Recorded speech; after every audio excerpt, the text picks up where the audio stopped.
Let's cut to the chase, have an honest conversation, and develop real answers. As a matter of fact, with Andrew Cuomo. Hello, and welcome back to As a Matter of Fact. I'm Andrew Cuomo. In some ways, I had a unique upbringing. When I was in my late teens, my father became very involved in the political arena. He was not really interested in politics. In fact, he didn't like politics at all. And he didn't like the people that politics attracted.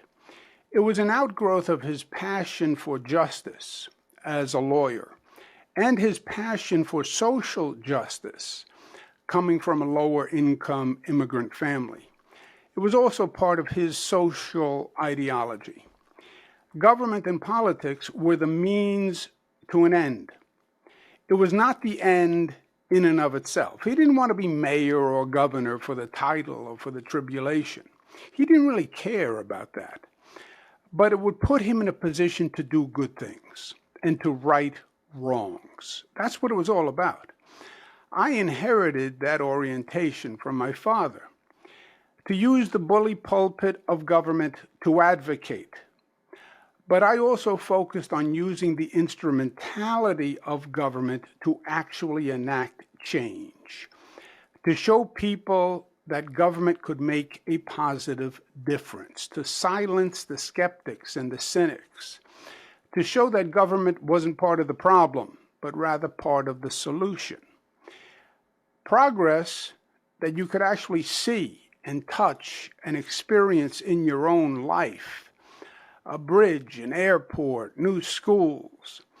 We were going to make the world a better place, solve problems so that our children didn't have to.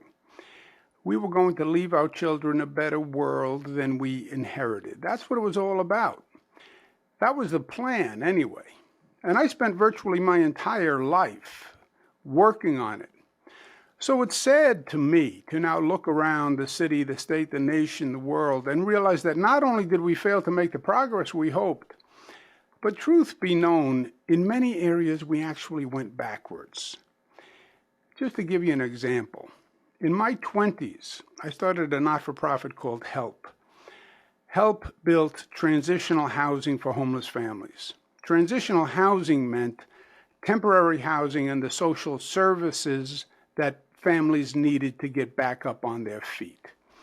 HELP was an alternative to what they called welfare hotels at that time. That's where government would put homeless families, and they were horrendous places, and they would be on the news every night showing the terrible Dickens-type conditions in these welfare hotels. I ran HELP for several years, and then I went on to join the Clinton administration at HUD, Housing and Urban Development. My sister Maria took over HELP and actually did a much better job than I did and expanded it multifold all across the country to Help USA, and it does great work today. But my point is, when it started, the concept was that this was a temporary problem. There had been a recent influx in the number of homeless families at the time, and that was new. Homeless families were a new phenomenon. We always had homeless singles, primarily men, but young women with children, that was new. It was a result of our federal government's failure to build low-income housing. No Section 8 certificates, no new public housing. So the shortage of low-income housing created this homeless families problem. As an aside, I say low-income housing because that was before we reframed the argument to affordable housing, quote unquote. Low-income housing basically meant housing for people with no income, people on welfare. And that required a deep subsidy because it helped the poorest of the poor. Over the years, we basically gave up on the idea of building low-income housing, and we migrated to affordable housing. And they are very different. Affordable housing is housing which is now defined by people making $80, $90, $100,000 a year. We don't even try building housing for people with minimum wage jobs or people who are on welfare. We gave up on that. But at the time I started HELP in my 20s, the assumption was the federal government would regain its responsibility and its sanity and would resume building public housing and providing Section 8 housing. So the homeless family problem was going to be temporary. Sanity would restore. Low-income housing was always the responsibility of the federal government. One of the few areas where the federal government said, I have primacy and I will do this, meaning it was not a state or local responsibility. It was a federal responsibility. And really, what had happened was during the Reagan administration, they basically stopped the low-income housing business. So when we built housing, the HELP housing, we built it with a 10-year lifespan because this was going to be a temporary problem, and we assumed 10 years it would be gone. And we actually designed it so that after 10 years it would convert to permanent housing because the federal government would have caught up and made up for the lack of supply. It obviously didn't work out that way. Not only did the homeless family problem not go away, today we have more homeless than ever before. And it's not just a family problem, obviously. It's more visible on the single side. We have a homeless problem with mentally ill people on the streets, and we focus more on the civil rights of mentally ill people to sleep on the street and eat from a garbage can, rather than the responsible care and compassion we should be showing as a society. So it's shocking, and it's distressing at the same time.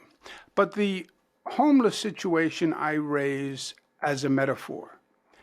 It was a situation that we thought we were going to resolve, but actually it only got worse.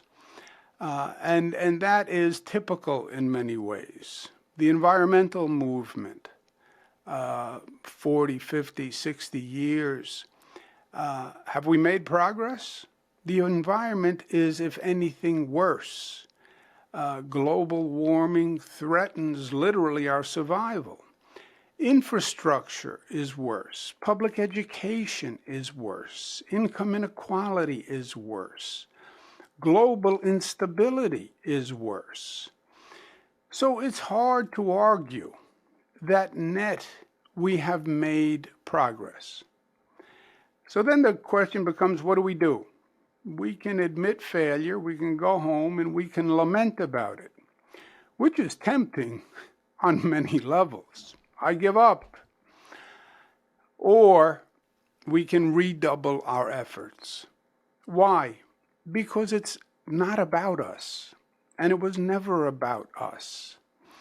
It's about our children, and it's about our families, and it's about our citizens' responsibility. It's about our moral and social obligation to do everything we can do to use our talents to make this place a better place. I don't care what religion you believe in. They all come down to the same basic point, which is we're here to help one another. We're here to make this place a better place, to improve society, tikkun olam. But it's hard. And it's harder today than it has been. Now, it's not that we can't solve the problems. We can solve the problems. We know how to do it. We have done it. It's that we can't work together to do it. We can't cooperate. We can't even talk to each other. No one trusts our institutions. No one trusts the government. No one trusts the political parties. No one trusts the justice system. No one trusts the media. so you don't even know what to believe, and no one trusts each other. Our differences now define us rather than our commonality uniting us. One of the great ironies was that was always the challenge for this nation. We were premised on the fact that we could take people from all over the world, different religions, different races, and that we could unite them under one banner, one flag, by accepting one set of principles. It was an experiment, the great American experiment. And it was difficult from the start, I might add. It was never easy. From the formative days, Jefferson arguing for a rural agricultural society, Hamilton arguing for an urban finance-based society, there were grave differences. To the days of debating how many immigrants could come from which countries, which races were to be allowed in and which races were to be excluded. So no, it wasn't supposed to be easy. But it wasn't supposed to be a roadblock to progress either. We always worked it out. We always compromised. Today it seems like we've hit a wall, pardon the pun. Here's the current equation as I see it. A social division which creates a political polarization, which creates, in turn, government paralysis. Okay? Social division we understand. We see it all the time. We understand the anger and the frustration among different groups of Americans. That creates polarized extremes, right? You have a far left and you have a far right. And the far left and the far right are powerful. And people often miss this fact. They are more powerful than people understand. They say, well, the far left and the far right, they are just a minority of people. Yes, but they are a mighty minority. And they often determine primary elections. So the Democrats are afraid of them. And the Republicans are afraid of them. They literally frighten politicians on the left and the right. And the frightened politicians then either pander to the extreme, which is a problem, or they are paralyzed by the extreme and they do nothing. And when they do nothing, government ceases to function. And then progress stops, and the social friction increases, and the cycle continues and gets worse. And that's where we are. That is the loop that we are in. Look at the issues we're facing. Global climate crisis, problems at the border, migrants throughout the country, Israel now. These are topics that we can't even discuss rationally. It's emotional rather than logical. So my approach, working for many years with the far left and the far right in New York, is to slow down the dialogue, vent the emotion, and then focus on the facts. The facts, the facts. There are still facts in life. And facts are stubborn things, as Mr. Adams said. And you can have your own opinion, but you can't have your own facts, as Senator Moynihan said. And we campaign in poetry, but we govern in prose, as Governor Mario Cuomo said. So at the end of the day, the facts matter, hence the name of this podcast. And that's what I've worked to do over this past year with the difficult issues of the day. Focus on the facts and have an informed dialogue. And when you focus on the facts, it very often illuminates both sides of the issue, and it shows the pros and cons. If you can listen, and if you can learn and hear the nuance in many of these issues, then the misconceptions and the hyperbolic tends to fall away. That is the first step towards reaching a consensus that allows you to move forward. Now, I've enjoyed it immensely, and I've enjoyed the guests who have joined me over this past year, and I want to thank them all very much for their time and their effort. It's harder than you think to get prepared and get up to speed on these issues. Most of all, I want to thank all of you for listening week after week. Whether you agreed or disagreed, I hope you found it informative, and I hope it made you think. I always planned to try this style of podcast for 1 year, and now the year is up. It's gone fast, and I've enjoyed it. I'm going to continue in the public arena on different media and event opportunities because these issues are important to me, and it's important to all of us. And I think I have something to add. So I'm going to keep you informed as to what I'm doing and where I'm speaking, and I look forward to staying in touch. I'll tell you what the next media opportunity is for me. The best way to check in is on my website, andrewcuomo.com, and on Twitter and Instagram and LinkedIn and Facebook, and on YouTube at Gov. Andrew Cuomo 56. Why 56? Because I was the 56th governor of New York. Not that I'm 56 years old. But last point, I am optimistic that this country will get through this difficult time. And it is a difficult, ugly time. Why? Because we have gotten through far, far, far worse. It's all relative, and what we're dealing with now doesn't even compare to things that this country has dealt with in the past.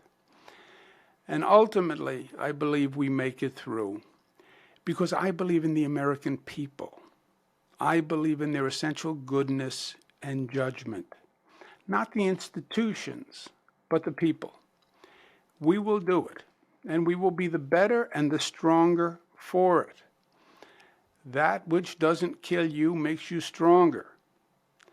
In the meantime, God bless you. Thank you for listening, and excelsior.